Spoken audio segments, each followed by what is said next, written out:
എറണാകുളം പള്ളുരുത്തിയിൽ യുവാവ് കൊല്ലപ്പെട്ട സംഭവത്തിൽ കൂടുതൽ വിവരങ്ങൾ പുറത്ത്.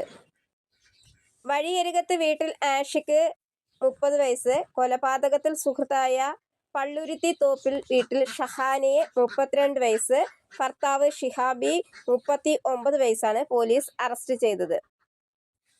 മാർക്കറ്റുകളിൽ മീൻ വിതരണം ചെയ്ത് ജോലി ചെയ്തിരുന്ന ആഷിഖും ഷഹാനയും ഉണ്ടായിരുന്ന അടുപ്പമാണ് കൊലപാതകത്തിന് നയിച്ചതെന്ന് പോലീസ് പറയുന്നു.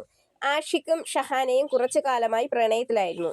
ഇതറിഞ്ഞ ഭർത്താവ് ഷിഹാബ് ഷഹാനയെക്കൊണ്ട് ആഷിഖിനെതിരെ പോലീസിൽ പീഡന പരാതി കൊടുപ്പിച്ചു. തുടർന്ന് ആഷിഖിനെ പോലീസ് റിമാൻഡ് ചെയ്തു.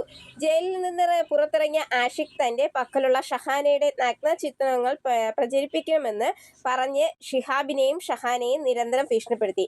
ഇതാണ് കൊലപാതകത്തിന് കാരണമായതെന്ന് പ്രതികൾ പോലീസിന് നൽകിയ മൊഴി. ഷഹാനയും ഷിഹാബും ചേർന്ന് കൊല നടത്തിയെന്ന് പോലീസ് പറഞ്ഞു. ഓൺലൈനിൽ നിന്നും വാങ്ങിയ ചെറിയ ബ്ലേഡ് കത്തി ഉപയോഗിച്ചാണ് കൊലപാതകം നടത്തിയത്. ആഷിഖിന്റെ 2 തുടകളിലും കാൽപാദത്തിലും കഴുത്തിലും മുറിവേറ്റിരുന്നു.